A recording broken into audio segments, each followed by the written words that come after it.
The old woman had only pretended to be so kind. She was in reality a wicked witch, who lay in wait for children, and had only built the little house of bread in order to entice them there. When a child fell into her power, she killed it, cooked and ate it, and that was a feast day with her. Witches have red eyes, and cannot see far, but they have a keen scent like the beasts, and are aware when human beings draw near.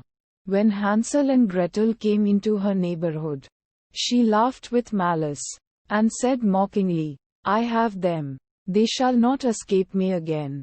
Early in the morning, before the children were awake, she was already up, and when she saw both of them sleeping and looking so pretty, with their plump and rosy cheeks, she muttered to herself, "That will be a dainty mouthful." Then she seized Hansel with her shriveled hand, carried him into a little stable, and locked him in behind a grated door. Scream as he might, it would not help him. Then she went to Gretel, shook her till she awoke, and cried, "Get up, lazy thing, fetch some water, and cook something good for your brother. He is in the stable outside, and is to be made fat. When he is fat, I will eat him." Gretel began to weep bitterly. But it was all in vain, for she was forced to do what the wicked witch commanded. And now the best food was cooked for poor Hansel. But Gretel got nothing but crab shells. Every morning the woman crept to the little stable, and cried, "Hansel, stretch out your finger that I may feel if you will soon be fat." Hansel, however, stretched out a little bone to her, and the old woman, who had dim eyes, could not see it, and thought it was Hansel's finger, and was astonished that there was no way of fattening him. When 4 weeks had gone by, and Hansel still remained thin, she was seized with impatience and would not wait any longer. "Now, then, Gretel," she cried to the girl, "stir yourself, and bring some water. Let Hansel be fat or lean. Tomorrow I will kill him, and cook him." Ah, how the poor little sister did lament when she had to fetch the water, and how her tears did flow down her cheeks. "Dear God, do help us," she cried. "If the wild beasts in the forest had but devoured us, we should at any rate have died together." "Just keep your noise to yourself," said the old woman. "It won't help you at all." Early in the morning, Gretel had to go out and hang up the cauldron with the water, and light the fire. "We will bake first," said the old woman. "I have already heated the oven, and kneaded the dough." She pushed poor Gretel out to the oven, from which flames of fire were already darting.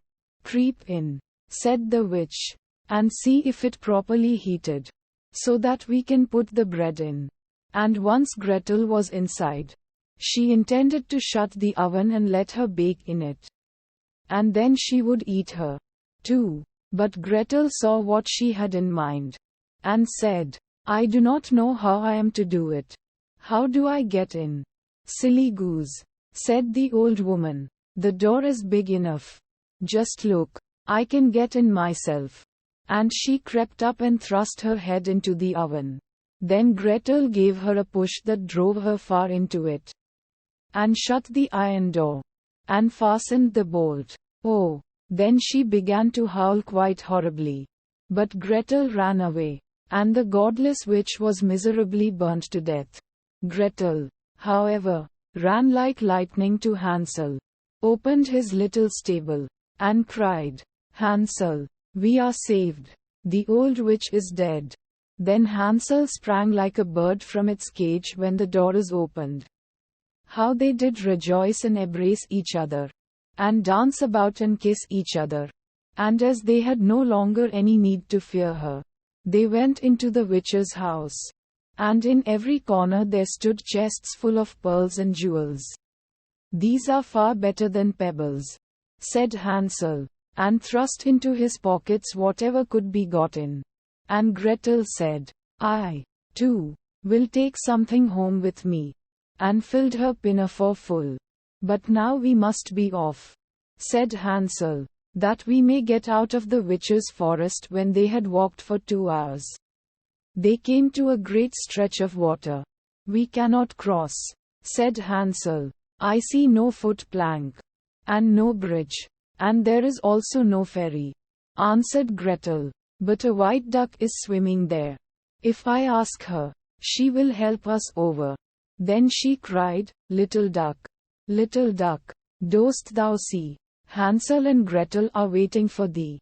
There's never a plank or bridge in sight. Take us across on thy back so white. The duck came to them, and Hansel seated himself on its back, and told his sister to sit by him. No, replied Gretel, that will be too heavy for the little duck. She shall take us across, one after the other. The good little duck did so. And when they were once safely across and had walked for a short time, the forest seemed to be more and more familiar to them. And at length they saw from afar their father's house. Then they began to run, rushed into the parlor, and threw themselves round their father's neck. The man had not known one happy hour since he had left the children in the forest. The woman, however, was dead. Gretel emptied her pinafore until pearls and precious stones ran about the room. And Hansel threw one handful after another out of his pocket to add to them. Then all anxiety was at an end, and they lived together in perfect happiness. My tale is done. There runs a mouse. Whosoever catches it may make himself a big fur cap out of it.